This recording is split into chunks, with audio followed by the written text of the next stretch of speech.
2000-ൽ പുറത്തിറങ്ങിയ Thomas and the falcon king എന്ന ഒരു അഡ്വഞ്ചർ ഫാന്റസി മൂവിയെ കുറിച്ചാണ് ഇന്ന് ഞാനിവിടെ പറയാൻ പോകുന്നത്. അപ്പോൾ നമുക്കിനി ഡയറക്റ്റ് കഥയിലേക്ക് കടക്കാം. ഈ കഥയുടെ തുടക്കത്തിൽ കാണിക്കുന്നത് തോമസ് എന്നു പേരുള്ള ഒരു കുട്ടിയെയാണ്. അവൻ അവന്റെ കുടുംബത്തോടൊപ്പം വലിയൊരു കാട്ടിലാണ് താമസിക്കുന്നത്. തോമസും അവന്റെ അച്ഛനും ചേർന്ന് മൃഗങ്ങളെയൊക്കെ മേയിച്ചാണ് ജീവിക്കുന്നത്. പിന്നെ അവന്റെ കുടുംബത്തിൽ പ്രായം ചെന്ന ഒരു അപ്പൂപ്പനും ഒരു അനിയത്തിയുമുണ്ട്. പക്ഷേ തോമസിന്റെ അമ്മ വളരെ ചെറുപ്പത്തിൽ മരിച്ചുപോയിരുന്നു. ചെറുപ്പം മുതൽ തന്നെ കാട്ടിൽ വളർന്നതുകൊണ്ട് തോമസിന് മറ്റുള്ളവരിൽ നിന്നും ഒരു വ്യത്യസ്തമായ കഴിവുണ്ട്. മൃഗങ്ങൾ സംസാരിക്കുന്നത് അവന് കേൾക്കാൻ പറ്റും. അത് വെച്ച് അവരുടെ ഫീലിംഗ്സ് എന്താണെന്നും അവന് മനസ്സിലാക്കാം. അങ്ങനെ ഒരു ദിവസം അവൻ കുടുംബത്തോടൊന്ന് ഫുഡ് കഴിക്കുവാണ്. പെട്ടെന്നാണ് അവരെ കുതിര ശബ്ദവും ഉണ്ടാക്കിക്കൊണ്ട് കാലുകൾ ശക്തിയെ നിലത്തടിക്കുന്നത്. എന്നാൽ അത് കണ്ടതും തോമസിന് കാര്യം മനസ്സിലായി. അവൻ ഓടിച്ചെന്ന് ആ കുതിരയുടെ കാലിൽ കുടുങ്ങിയിരുന്ന ഒരു ഗ്ലാസ് പീസ് പുറത്തെടുത്തു. എന്നാൽ ഇതൊക്കെ കണ്ടതും അവന്റെ അച്ഛനാകെ ഞെട്ടിപ്പോയി. അതിന്റെ കാലിൽ ഈ ഗ്ലാസ് പീസ് കുടുങ്ങിയെന്ന് നിനക്കെങ്ങനെ മനസ്സിലായി? അത് കേട്ടതും തോമസ് പറഞ്ഞു, ഒരു മൃഗം സന്തോഷത്തിലാണോ സങ്കടത്തിലാണോ എന്ന് അവരുടെ ശബ്ദം കേട്ടാൽ തന്നെ അവന് മനസ്സിലാകുമെന്ന്. അങ്ങനെ കുറച്ച് ദിവസങ്ങൾ കഴിഞ്ഞ്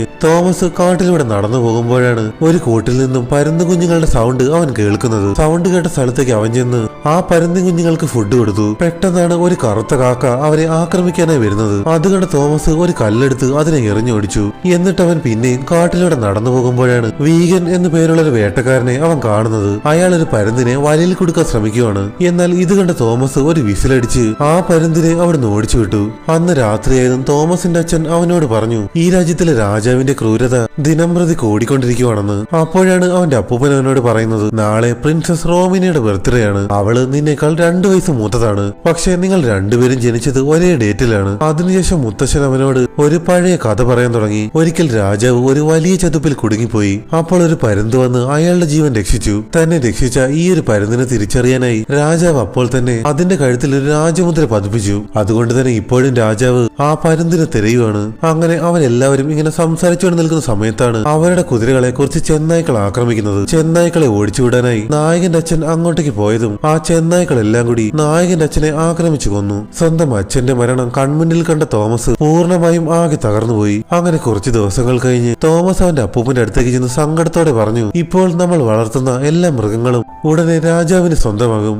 അവരെ നോക്കാൻ രാജാവ് വേറെ ആൾക്കാരെ അയക്കും. അതോടെ നമ്മൾ ഭിക്ഷ എടുക്കേണ്ട അവസ്ഥയിലേക്ക് വരും. ഇതെല്ലാം കേട്ട് കഴിഞ്ഞതും തോമസിന്റെ അപ്പൂപ്പൻ ഒരു തീരുമാനം എടുത്തു. രാജാവിനെ നേരിട്ട് കണ്ട് ജീവിക്കാൻ വേണ്ടി ചെറിയൊരു ഭൂമി ചോദിക്കണമെന്ന്. പിന്നീട് കാണിക്കുന്നത് ഈ രാജ്യത്തിലെ രാജാവിനെയാണ്. മൃഗങ്ങളെ വളർത്താനും വേട്ടയാടാനും വളരെ ഇഷ്ടമുള്ള ഒരു ക്രൂരനായ രാജാവായിരുന്നു ഇത്. രാജാവിന്റെ കൂടെ പേരോടെന്ന് പേരുള്ള അയാൾ എന്തു പറഞ്ഞാലും അനുസരിക്കുന്ന ഒരു നായ ഉണ്ടായിരുന്നു. രാജാവിനെ ആക്രമിക്കാൻ ആര് വന്നാലും ശരി, നിമിഷങ്ങൾക്കുള്ളിൽ ഈ നായ അവരെ കൊന്നുകളയും. രാജാവ് തന്റെ മൃഗങ്ങളെയൊക്കെ നോക്കാൻ ഐബർ എന്നു പേരുള്ള ഒരു സോൾജറിനെ ഏൽപ്പിച്ചിരുന്നു. ഒരു ദിവസം രാജാവ് ആ നായയെ ഒരു തടവുകാരനെ കടിക്കാനായി വിടുന്നു. ആ നായ അയാളെ ക്രൂരമായി ആക്രമിക്കാൻ തുടങ്ങിയതും രാജാവ് അതെല്ലാം കണ്ട് സന്തോഷിച്ചിരിക്കുവാണ്. കാരണം ഇതൊക്കെ രാജാവിന്റെ ഒരു ഹോബിയായിരുന്നു. അങ്ങനെ അതെല്ലാം കഴിഞ്ഞ് രാജാവ് നേരെ അയാളുടെ മകളായ രാജകുമാരിയോട് പറഞ്ഞു, അവളുടെ ബർത്ത്ഡേ ദിവസം തന്നെ അയൽ രാജ്യത്തിലെ രാജകുമാരൻ പ്രിൻസ് ഓസ്ട്രിക്കുമായി അവളുടെ എൻഗേജ്മെന്റ് നടത്താൻ തീരുമാനിച്ചിരിക്കുകയാണെന്ന്. എന്നാൽ ഈ എൻഗേജ്മെന്റിന് രാജകുമാരിക്ക് തീരെ താല്പര്യമില്ലെങ്കിലും അവളുടെ അച്ഛനെ എതിർക്കാനുള്ള പേടി കൊണ്ട് അവൾ അതിന് ഓക്കെ പറഞ്ഞു. തൊട്ടടുത്ത ദിവസമായതും തോമസും അപ്പൂപ്പനും നേരെ കൊട്ടാരത്തിലേക്ക് എത്തി. പക്ഷെ ബർത്ത്ഡേ ആഘോഷത്തിന്റെ ഗിഫ്റ്റ് ഒന്നും ഇല്ലാത്തത് കൊണ്ട്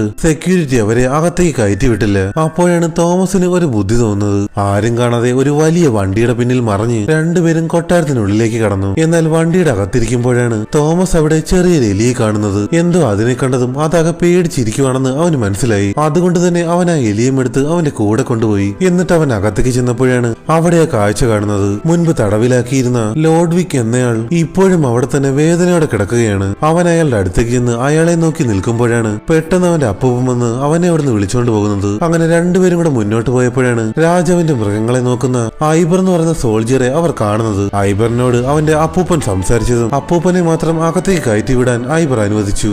എന്നാൽ തോമസ് ഇവിടെ പുറത്തുനിന്ന് ആകെ ബോറടിച്ച് നിൽക്കുവാണ്. അപ്പോഴാണ് അവനത് കാണുന്നത്. നേരത്തെ കാണിച്ച ലോഡ്വിക് എന്ന തടവ് പ്രതിക്ക് 20 ചാട്ടവാറടി വിധിച്ചിരിക്കുന്നു. ലോഡ്വിക്കിന്റെ ആ മുഖം കണ്ടതും അവനാകെ സങ്കടം തോന്നി. പെട്ടെന്നാണ് അവന്റെ ഐഡിയ തോന്നുന്നത്. അവന്റെ കയ്യിലുണ്ടായിരുന്ന ആ ഒരു എലിയെ ചാട്ടവാർ അടിക്കാൻ പോയ ആ ഒരു സോൾജറിന്റെ ദേഹത്തേക്ക് അവൻ വിട്ടു. ദേഹത്ത് എലിയിരിക്കുന്നത് കണ്ടതും അയാൾ ഉറക്കെ നിലവിളിക്കാൻ തുടങ്ങി. അതോടെ അവിടെ മുഴുവനും ആകെ ബഹളമായി. ആ ഒരു ബഹളത്തിനിടയിൽ ലോഡ്വിക് ആരും കാണാതെ അവിടുന്ന് രക്ഷപ്പെട്ടു. അത് കണ്ടതും തോമസിന് ഒരുപാട് സന്തോഷമായി. പെട്ടെന്നാണ് അവന് നല്ല വിശപ്പ് തോന്നുന്നത്. അവൻ അടുത്ത് കണ്ട ഒരാളോട് ചെന്ന് എന്തെങ്കിലും കഴിക്കാൻ തരുമെന്ന് ചോദിച്ചു. തോമസിന്റെ മുഖം കണ്ടതും അയാൾക്കാകെ പാവം തോന്നി. അവന് കഴിക്കാൻ കുറച്ച് ബ്രെഡ് കൊടുത്തു. ഇതേ സമയമാണ് അടുത്ത രാജ്യത്തിലെ രാജകുമാരനായ ഓസ്ട്രിക്ക് രാജകുമാരിയായുള്ള എൻഗേജ്മെന്റിന് വേണ്ടി നേരെ കൊട്ടാരത്തിലേക്ക് എത്തി. എത്തിയിരുന്നു. അതോടെ കൊട്ടാരത്തിൽ മുഴുവൻ അതിന്റെ ആഘോഷം തുടങ്ങി. അതിനിടയിലാണ് തോമസ് ആ കാഴ്ച കാണുന്നത്. ഒരാൾ ചെളി നിറച്ച വണ്ടി വലിച്ചുകൊണ്ട് പോകുന്നു. ഇത് കണ്ട തോമസ് ആകെ ക്യൂരിയസ് ആയി നേരെ അയാളോട് ചെന്ന് ചോദിച്ചു, ഈ ചെളി എന്തിനാ ഉപയോഗിക്കുന്നതെന്ന്. അത് കേട്ടതും അയാൾ മറുപടി പറഞ്ഞു, സത്യം പറഞ്ഞാൽ ഇതിന്റെ ശരിക്കുമുള്ള യൂസ് എന്താണെന്ന് എനിക്കറിയില്ല. രാജാവ് എന്തോ മരുന്നുകൾക്കൊക്കെ വേണ്ടിയാണ് ഇത് ഉപയോഗിക്കുന്നത്.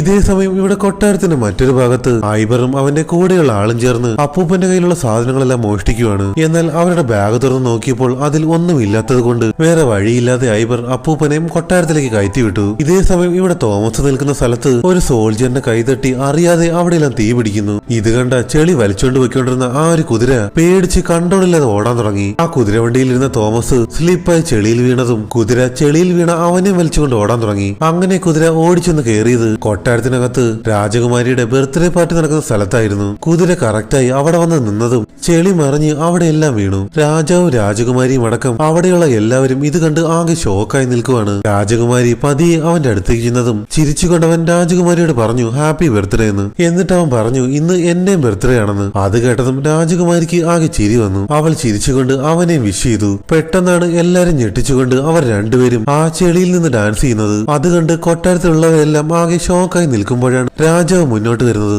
ആരാടാ നീ, എന്തിനാ ഇങ്ങോട്ടേക്ക് വന്നത്? അത് കേട്ടതും തോമസ് മറുപടി പറഞ്ഞു, എന്റെ അച്ഛൻ കുറച്ച് ദിവസങ്ങൾക്ക് മുമ്പ് മരിച്ചുപോയി. ഞങ്ങൾക്ക് ജീവിക്കാൻ ചെറിയൊരു ഭൂമി വേണം. കൃഷി ചെയ്ത് ജീവിക്കാൻ വേണ്ടിയാണ് ഞങ്ങൾ ഇങ്ങോട്ടേക്ക് വന്നത്. എന്നാൽ ഇതും കൂടി കേട്ടതും രാജാവിനാകെ ദേഷ്യം വന്നു. ഇത്രയൊക്കെ ഇവിടെ ചെയ്തു കൂട്ടിയിട്ടും ഇത് വന്ന് എന്നോട് ചോദിക്കാൻ നിനക്ക് എങ്ങനെ ധൈര്യം വന്നു? അത് കേട്ടതും രാജകുമാരി പറഞ്ഞു, അച്ഛാ അവനോട് ക്ഷമിക്ക്, അറിയാതെ പറ്റിയതല്ലേ. ഒരു സഹായം ചോദിച്ചു വന്നവരോട് നമ്മൾ ഇങ്ങനെയൊന്നും പറയാൻ പാടില്ല. അവളുടെ വാക്ക് കേട്ടതും രാജാവിന്റെ മനസ്സലിഞ്ഞു. അതുകൊണ്ട് തന്നെ രാജാവ് അവർക്ക് ചെറിയൊരു ഭൂമി നൽകാൻ തീരുമാനിച്ചു. ഇത് കേട്ടതും തോമസ് വളരെ സന്തോഷത്തോടെ അവന്റെ മുത്തശ്ശനോട് ചെന്ന് ഈ കാര്യം പറഞ്ഞു. മുത്തശ്ശനത് കേട്ടതും ഒരുപാട് സന്തോഷമായി. ജീവിക്കാൻ ഇപ്പോൾ പുതിയൊരു ഭൂമി കിട്ടിയത് കൊണ്ട് തന്നെ അവരുടെ ജീവിതം പതിയെ മെച്ചപ്പെടാൻ തുടങ്ങി. അങ്ങനെ കുറച്ചു ദിവസങ്ങൾ കഴിഞ്ഞ് തോമസ് കാട്ടിലൂടെ നടന്നു പോകുമ്പോഴാണ് ആ കാഴ്ച കാണുന്നത്. കൊട്ടാരത്തിൽ വെച്ച് അവൻ രക്ഷപ്പെടുത്തി വിട്ട ആ ലോഡ്വിക്കില്ലേ, അവനാകെ അവശനിലയിൽ അതുവഴി ഓടിപ്പോകുന്നു. അവന്റെ തൊട്ടു പിറകെ തന്നെ ഐബറും അവന്റെ ആ ക്രൂരനായ നായയും ഉണ്ടായിരുന്നു.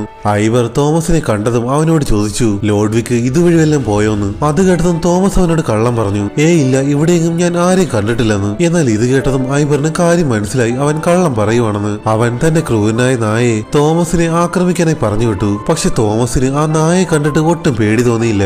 അവൻ അവന്റെ കണ്ണുകൾ കൊണ്ട് എന്തൊരാംഗ്യം കാണിച്ചതും അത് ശാന്തനായി അവന്റെ അടുത്തേക്ക് വന്നിരുന്നു. അത് കണ്ടതും ഐബറാകെ ഞെട്ടിപ്പോയി. അവന് ഒന്നും ചെയ്യാൻ കഴിയാത്തത് കൊണ്ട് ഈ കാര്യം രാജാവിനെ അറിയിക്കാൻ നേരെ കൊട്ടാരത്തിലേക്ക് എത്തി. രാജാവ് ഇതറിഞ്ഞതും ആകെ ഞെട്ടിപ്പോയി. എത്രയും പെട്ടെന്ന് അവനെ കണ്ടുപിടിച്ച് എന്റെ മുന്നിൽ എത്തിക്കണമെന്ന് രാജാവ് ഓർഡർ ഇട്ടു. അന്ന് രാത്രി ഉറങ്ങാൻ കിടന്ന തോമസിന് ഉറക്കം വന്നതേയില്ല. കാരണം അവന്റെ മനസ്സ് നിറയെ ഒരു പേടിയുണ്ടായിരുന്നു, രാജാവ് അവന്റെ കുടുംബത്തെ ആക്രമിക്കുമോ എന്ന്. അതുകൊണ്ട് തന്നെ ആരും അറിയാതെ ഒരു കുതിരയും എടുത്ത് നേരെ അവൻ അവന്റെ വീട്ടിലേക്ക് പോകുവാണ്. കുറച്ചു സമയം കഴിഞ്ഞപ്പോ തന്നെ രാജാവിന്റെ സോൾജേഴ്സ് അവന്റെ വീട്ടിലെത്തി. പക്ഷെ തോമസ് അവിടെ ഇല്ലാത്തത് കൊണ്ട് അവരവിടുന്ന് തിരിച്ചുപോയി. ഇതേ സമയം തോമസ് കാട്ടിലൂടെ അവന്റെ വീട്ടിലേക്ക് വന്നുകൊണ്ടിരിക്കുവാണ്. വിശപ്പും ദാഹവും കൊണ്ട് അവന്റെ ശരീരമാകെ തളർന്നു തുടങ്ങി. അങ്ങനെ അവൻ ആകെ തളർന്നു വരുമ്പോഴാണ് ആരോ വെച്ചൊരു കെണിയിൽ അവൻ കുടുങ്ങുന്നത്. എന്നാൽ ആ കെണി വെച്ചത് മറ്റാരുമല്ല, വീഗൻ എന്ന് പറയുന്ന ആ വേട്ടക്കാരൻ തന്നെയായിരുന്നു. തോമസ് വലയിൽ കുടുങ്ങിക്കിടക്കുന്നത് കണ്ടതും നേരെ വന്ന അയാൾ അവനോട് ചോദിച്ചു, ആരാ നീ, എന്തിനാ കാട്ടിലേക്ക് വന്നത്? അത് കേട്ടതും അവൻ മറുപടി പറഞ്ഞു, ഞാൻ രാജാവിനെ പേടിച്ച് ഓടിപ്പോയതാന്ന്. അത് കേട്ടതും വീഗൻ അവന്റെ അവസ്ഥ മനസ്സിലായി. അവൻ തോമസിനെ വലയിൽ നിന്ന് രക്ഷപ്പെടുത്തി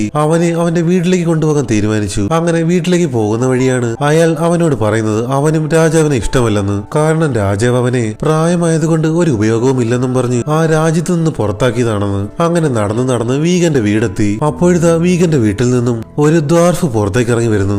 അത് കണ്ടതും തോമസ് ഒക്കെ ഞെട്ടിപ്പോയി. കാരണം അവൻ ആദ്യമായിട്ടാണ് ഒരു ദ്വാർഫിനെ കാണുന്നത്. അപ്പോഴാണ് വീഗൻ പറയുന്നത് ആ ദ്വാർഫ് മുമ്പ് എവിടെയോ ഭിക്ഷ എടുത്ത് ജീവിക്കുന്നത് കണ്ട് സങ്കടം തോന്നി അവൻ അവന്റെ കൂടെ കൂട്ടിയതാണെന്ന്. അങ്ങനെ തോമസ് അവന്റെ വീട്ടിനകത്തേക്ക് കയറിയപ്പോഴാ അവിടെ ലോഡ്വിക്കും ഉണ്ടായിരുന്നു. രാജാവിന്റെ കയ്യിൽ നിന്നും മറിഞ്ഞ് ജീവിക്കാനായി ലോഡ്വിക്ക് വീഗന്റെ വീട്ടിൽ അഭയം പ്രാപിച്ചതാണ്. അങ്ങനെ കുറച്ചുനേരം നാലുപേരും കൂടി സംസാരിച്ചിട്ട് ഒരുമിച്ചിരുന്ന് ഫുഡ് കഴിക്കാൻ തുടങ്ങി. അപ്പോഴാണ് പെട്ടെന്ന് രാജാവിന്റെ സോൾജേഴ്സ് അങ്ങോട്ടേക്ക് വരുന്നത്. അത് കണ്ട വീഗൻ തോമസിനെയും ലോഡ്വിക്കിനെയും ആർക്കും അറിയാത്ത ഒരു സീക്രട്ട് മുറിയിൽ അടച്ചു വെച്ചു. ആ വീട് മുഴുവൻ നോക്കിയിട്ടും ആരെയും കിട്ടാത്തത് കൊണ്ട് സോൾജേഴ്സ് അവിടുന്ന് തിരിച്ചുപോയി. തൊട്ടടുത്ത ദിവസമായതും തോമസ് ചുമ്മാ കാട്ടിലൂടെ പോകുമ്പോഴാണ് അവനെ കാഴ്ച കാണുന്നത്. രാജകുമാരിയും പിന്നെ രാജകുമാരൻ ഓസ്ട്രിക്കും തമ്മിൽ രഹസ്യമായി സംസാരിക്കുന്നു. അവർ രണ്ടുപേരും ഇപ്പോൾ നല്ലപോലെ ക്ലോസ് ആയെന്ന് അവന് മനസ്സിലായി. അത് കണ്ടതും തോമസിന് ചെറിയൊരു സങ്കടം വന്നു. കാരണം തോമസിന് രാജകുമാരിയോട് ചെറിയൊരു ക്രഷ് ഉണ്ടായിരുന്നു. അങ്ങനെ കുറച്ചു നേരം കഴിഞ്ഞത് രാജകുമാരൻ അവിടുന്ന് പോയി. അത് കണ്ട തോമസ് പതിയെ അവളുടെ അടുത്തേക്ക് ചെന്ന് സംസാരിക്കാൻ തുടങ്ങി. നീ എന്നേക്കാൾ 2 വയസ്സ് മൂത്തതാണ്, എങ്കിലും എനിക്കൊരു കാര്യം പറയാനുണ്ട്. എനിക്ക് നിന്നെ ഒരുപാട് ഇഷ്ടമാണ്. നിന്നെ കല്യാണം കഴിക്കണമെന്ന എന്റെ ഏറ്റവും വലിയ ആഗ്രഹം. അത് കേട്ടതും രാജകുമാരി ഒന്ന് ഷോക്കായി. എന്നിട്ട് അവൾ അവനോട് പറഞ്ഞു, രാജകുമാരൻ ഓസ്ട്രിക്കിനെ എനിക്ക് ഒരുപാട് ഇഷ്ടമാണ്. എനിക്ക് അദ്ദേഹത്തെ മറക്കാനൊന്നും കഴിയില്ല. പിന്നെ നീ ഇപ്പോഴും വളരെ ചെറുപ്പമാണ്. അച്ഛൻ എന്നെ തിരക്കും. എനിക്ക് പോകാൻ സമയമായി. അത്രയും പറഞ്ഞുകൊണ്ട് അവളുടെ കഴുത്തിൽ കിടന്ന ഒരു നെക്ലസ് അവന്റെ കഴുത്തിൽ ഇട്ടുകൊടുത്തിട്ട് അവൾ അവിടുന്ന് പോയി. അങ്ങനെ രാജകുമാരി അവന്റെ പ്രപ്പോസൽ റിജക്ട് ചെയ്ത സങ്കടത്തിൽ തിരിച്ചവൻ നേരെ വീഗന്റെ വീട്ടിലേക്ക് പോയി. അവിടെ ചെന്നപ്പോൾ അവൻ കണ്ടത് വീഗൻ ഒരു വലിയ പരുന്തിനെ പറപ്പിക്കാനായി ശ്രമിക്കുന്നതാണ്. പക്ഷെ ആ പരുന്ത് പറക്കുന്നില്ല. തുടർച്ചയായി അത് വീണുകൊണ്ടിരിക്കുകയാണ്.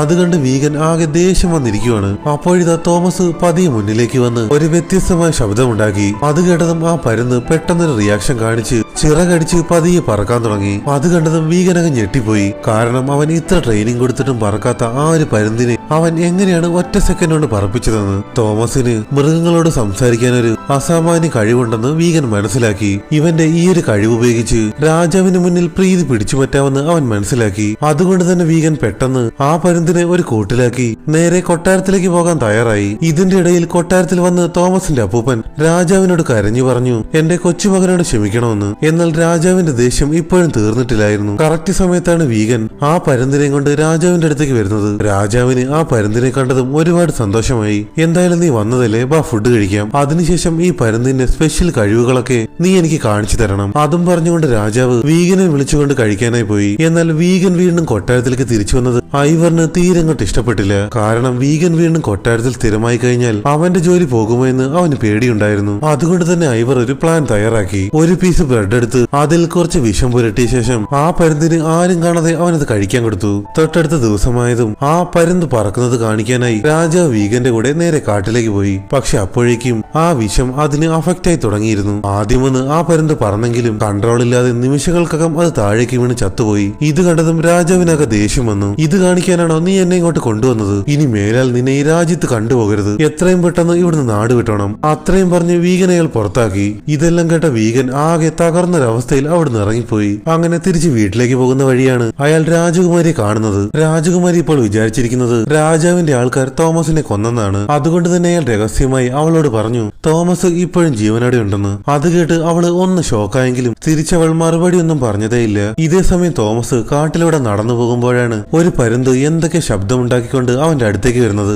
അവൻ ആ പരുന്തിനെ ഫോളോ ചെയ്ത് അതിന്റെ പിറകെ ചെന്നപ്പോൾ കണ്ട കാഴ്ച ഐവർ ആ പരുന്തിന്റെ എഗ്ഗ് മോഷ്ടിക്കുന്നു. ഇത് കണ്ട് ദേഷ്യം വന്ന തോമസ് ഒരു കല്ലെടുത്തെറിഞ്ഞ് അവനെ താഴെയിട്ടു. താഴെ വീണ ഐവർ പെട്ടെന്ന് ചാടി എഴുന്നേറ്റ് ദേഷ്യം കൊണ്ട് തോമസിന് ഒരു അടി കൊടുത്തതും അവന്റെ ബോധം പോയി. എന്നിട്ട് അവൻ തോമസിനെയും എടുത്തുകൊണ്ട് അവിടുന്ന് നടന്നു പോകുവാണ്. അപ്പോഴാണ് കറക്റ്റ് സമയത്ത് വീഗൻ അങ്ങോട്ടേക്ക് വരുന്നത്. വീഗനെ കണ്ടതും അവൻ തോമസിനെ താഴെയിട്ടു. എനിക്കറിയാം ആ പരുന്തിനെ കൊല്ലാൻ നീയാണ് വിഷം വെച്ചതെന്ന്. അത്രയും പറഞ്ഞുകൊണ്ട് വീഗൻ ഐവറിന്റെ കയ്യിലുണ്ടായിരുന്ന ആ പരുന്തിന്റെ മുട്ടകൾ പിടിച്ചു വാങ്ങി. അതോടെ ഐവർ അവിടുന്ന് പേടിച്ച് ഓടിപ്പോയി. എന്നാൽ നേരത്തെ തോമസിന്റെ അടുത്തേക്ക് പറന്നു വന്ന ഒരു പരുന്തില്ലേ, ആ പരുന്തിന്റെ കഴുത്തിൽ രാജമുദ്ര പതിപ്പിച്ചിട്ടുണ്ടായിരുന്നു. അതായത് രാജാവ് തേടിക്കൊണ്ടിരിക്കുന്ന പരുന്തായിരുന്നു അത്. വീഗൻ വേഗം തോമസിനെ വിളിച്ചെണീപ്പിച്ചിട്ട് അവനോട് പറഞ്ഞു, ദേ നോക്ക്, ഇത് നിനക്ക് കിട്ടിയൊരു അവസരമാണ്. ഈ പരുന്തിനെ പിടിച്ച് രാജാവിന് കൊണ്ടുപോയി കൊടുത്താൽ രാജാവ് നിന്നോട് ക്ഷമിക്കും. ഇതേ സമയം രാജകുമാരി വിവാഹം കഴിക്കാനായി രാജകുമാരൻ ഓസ്ട്രിക്ക് കാട് വഴി കൊട്ടാരത്തിലേക്ക് പൊയ്ക്കൊണ്ടിരിക്കുകയാണ്. പെട്ടെന്നാണ് കാട്ടിൽ നിന്ന് രാജകുമാരൻ ഒരു സൗണ്ട് കേൾക്കുന്നത്. അത് കേട്ടതും അവൻ ഒറ്റയ്ക്ക് കാട്ടിലേക്ക് ഓടിപ്പോയി. എന്നാൽ അത് ഐവറിന്റെ ഒരു ട്രാപ്പായിരുന്നു. കാട്ടിൽ വെച്ച് അവനെ ഒറ്റയ്ക്ക് കിട്ടിയതും ഐവർ അവനെ ആക്രമിച്ച് ഒരു വലിയ ഗുഹയിലേക്ക് കൊണ്ടുപോയി. അവിടെ വെച്ച് രാജകുമാരന്റെ കാലിൽ കിടന്ന ഒരു ബ്രേസ്ലെറ്റ് അവൻ എടുത്തു. എന്നിട്ടൊരു വലിയ കല്ലെടുത്ത് രാജകുമാരന്റെ കാലിലടിച്ച് പരിക്കേൽപ്പിച്ചിട്ട് ആ ഗുഹയുടെ വാതിൽ കല്ലുകൊണ്ട് മൂടിയിട്ട് അവൻ അവിടുന്ന് പോയി. എന്നിട്ട് അവൻ ആ ബ്രേസ്ലെറ്റ് കൊണ്ട് നേരെ കൊട്ടാരത്തിലേക്ക് ഓടി. എന്നാൽ വിവാഹ സമയമായിട്ടും രാജകുമാരനെ കാണാതായതുകൊണ്ട് അവിടെയുള്ള എല്ലാവരും ആകെ ടെൻഷനായി നിൽക്കുവാണ്. രാജകുമാരനെ കണ്ടെത്താനായി രാജാവ് അയാളുടെ എല്ലാ ആളുകളെയും കാട്ടിലേക്ക് അയച്ചു. എന്നാൽ ഐവർ സോൾജറിനെ കൂട്ടി പോയത് നേരെ വീഗന്റെ വീട്ടിലേക്കായിരുന്നു. എന്നിട്ട് അവൻ അവിടെ വെച്ച് രാജകുമാരന്റെ ബ്രേസ്ലെറ്റ് എടുത്ത് എല്ലാ സോൾജേഴ്സിനെയും കാണിച്ചിട്ട് പറഞ്ഞു, ഈ ബ്രേസ്ലെറ്റ് ഇവിടെ കിടന്ന് കിട്ടിയതാണെന്ന്. അതിനർത്ഥം ഇവരാണ് രാജകുമാരനെ കൊന്നത്. ഇത് കേട്ടതും എല്ലാ സോൾജേഴ്സും കൂടി ആ വീട്ടിലുണ്ടായിരുന്ന വീഗനെയും തോമസിനെയും ലോഡ്വിക്കിനെയും പിന്നെ ദ്വാർഫിനെയും കൂടി ഒരുമിച്ച് അവിടുന്ന് പിടിച്ചോണ്ട് പോയി. ഇതേ സമയം കാട്ടിനുള്ളിൽ ഗുഹയിൽ കിടന്ന രാജകുമാരന് അവന്റെ ബോധം തിരിച്ചു കിട്ടി. കാലിന് നല്ല പരുക്ക് പറ്റിയത് കൊണ്ട് തന്നെ അവനൊന്ന് നടക്കാൻ പോലെ കഴിയുന്നുണ്ടായിരുന്നില്ല. എങ്കിലും അവൻ ചെറിയൊരു വഴി കണ്ടുപിടിച്ച് അതിലൂടെ പതിയെ പുറത്തു വരാൻ നോക്കുവാണ്. ഇതേ സമയം കൊട്ടാരത്തിൽ ഐവർ തോമസിനെയും അവന്റെ ആളുകളെയും കൂടി കൊട്ടാരത്തിലേക്ക് കൊണ്ടുവന്നിട്ട് പറഞ്ഞു, രാജകുമാരന്റെ ബ്രേസ്ലെറ്റ് ഇവരുടെ വീട്ടിൽ കിടന്ന് കിട്ടിയെന്ന്. അതുകൊണ്ട് ഇവരായിരിക്കും നമ്മുടെ രാജകുമാരനെ കൊന്നതെന്ന്. അത് കേട്ട് ദേഷ്യം വന്ന രാജാവ് ഒരു സെക്കൻഡ് പോലും ആലോചിക്കാതെ നാളെ തന്നെ അവരെ വധശിക്ഷയ്ക്ക് വിധിക്കാൻ തീരുമാനിച്ചു. ഇനി എങ്ങനെ രക്ഷപ്പെടുമെന്നറിയാതെ തോമസും അവന്റെ ആൾക്കാരും ജയിലിൽ കിടക്കുമ്പോഴാണ് അതുവഴി ഒരു ചെറിയ എലി വരുന്നത്. തോമസ് നൈസായി അതിനെ അടുത്തേക്ക് വിളിച്ച് അവനെ ഒന്ന് രക്ഷിക്കാൻ പറഞ്ഞു. അത് കേട്ടതും ആ എലി അതിന്റെ പല്ലുപയോഗിച്ച് തോമസിനെ കെട്ടിയിരുന്ന കയറ് കടിച്ചു മുറിച്ചു. കറക്റ്റ് സമയത്താണ് രാജകുമാരി അങ്ങോട്ടേക്ക് വരുന്നത്. അവൾ തോമസിനോട് ചോദിച്ചു, സത്യം പറ, നീയാണ് രാജകുമാരനെ കൊന്നത്? അത് കേട്ടതും തോമസ് പറഞ്ഞു, ഞങ്ങൾ ആരും ഒന്നും ചെയ്തിട്ടില്ല, ഇതെല്ലാം ഐവറിന്റെ പ്ലാനാണ്. ശരിക്കും രാജകുമാരന് എന്താ സംഭവിച്ചെന്ന് അവന് മാത്രമേ അറിയൂ. അതോടെ രാജകുമാരിക്ക് കാര്യങ്ങളെല്ലാം മനസ്സിലായി. അതുകൊണ്ട് തന്നെ അവൾ അവനെ അവിടുന്ന് രക്ഷപ്പെടുത്തി വിട്ടു. ഓടി ഓടി അവൻ കാട്ടിലെത്തിയപ്പോഴാ നേരത്തെ അവൻ രക്ഷപ്പെടുത്തി വിട്ട ആ ഒരു പരുന്ത് അവിടെ നിൽക്കുന്നു. അത് കണ്ടതും തോമസ് ആ പരുന്തിനോട് കരഞ്ഞു പറഞ്ഞു, രാജകുമാരൻ എവിടെയുള്ളതെന്ന് നീ ഒന്ന് കണ്ടുപിടിച്ചു തരുമെന്ന്. അത് കേട്ടതും ആ പരുന്ത് ആകാശത്തൂടെ പറന്ന് രാജകുമാരനെ കണ്ടുപിടിച്ചു. എന്നിട്ട് ആ പരുന്ത് തിരിച്ചു വന്ന് തോമസിനെ രാജകുമാരന്റെ അടുത്തേക്ക് കൊണ്ടുപോയി. തോമസ് അവിടെ എത്തിയപ്പോഴേക്കും രാജകുമാരൻ ആകെ തളർന്ന അവസ്ഥയിലായിരുന്നു. എങ്കിലും അവൻ വളരെ കഷ്ടപ്പെട്ട് രാജകുമാരനെ കൊട്ടാരത്തിലേക്ക് കൂട്ടിക്കൊണ്ടുപോകുവാണ്. ഇതേ സമയം ഇവിടെ കൊട്ടാരത്തില് ലോഡ്വിക്കിനെയും വീഗനെയും തൂക്കിക്കൊല്ലാനായി പോകുവാണ്. കറക്റ്റ് സമയത്താണ് തോമസ് പരിക്കേറ്റ രാജകുമാരനെ കൊണ്ട് കൊട്ടാരത്തിലേക്ക് വരുന്നത്. എന്നിട്ട് എല്ലാവരുടെ മുന്നിൽ വെച്ച് രാജകുമാരൻ സത്യങ്ങൾ വെളിപ്പെടുത്താൻ തുടങ്ങി. എന്നെ ഗുഹയിൽ പൂട്ടിയിട്ടത് തോമസ് അല്ല, അത് ഐവറാണ്, അവനാണ് എല്ലാം പ്ലാൻ ചെയ്തത്. അത് കേട്ടതും രാജാവാകെ ഞെട്ടിപ്പോയി. എത്രയും വേഗം ഐവറിനെ തൂക്കിക്കൊല്ലാനും ഇവരെയൊക്കെ വെറുതെ വിടാനും രാജാവ് നിർദ്ദേശിച്ചു. അതോടെ രാജാവ് എല്ലാവരുടെ മുന്നിൽ വെച്ച് തോമസിനോട് വീഗനോട് ക്ഷമ ചോദിച്ചു. എന്നിട്ട് രാജാവ് ഇത്രയും നാളെ തേടിക്കൊണ്ടിരുന്ന ആ ഒരു പരുന്തിനെ തോമസ് രാജാവിന് കാണിച്ചു കൊടുത്തു. അങ്ങനെ വളരെ ഹാപ്പിയായി എല്ലാം അവസാനിച്ചു. ഇത്രയും കാണിച്ചുകൊണ്ട് ഈ ഒരു സിനിമ ഇവിടെ അവസാനിക്കുവാണ്. വീഡിയോ ഇഷ്ടപ്പെട്ട എല്ലാവരും ചാനൽ സബ്സ്ക്രൈബ് ചെയ്യുക, നിങ്ങളുടെ അഭിപ്രായം അറിയിക്കുക.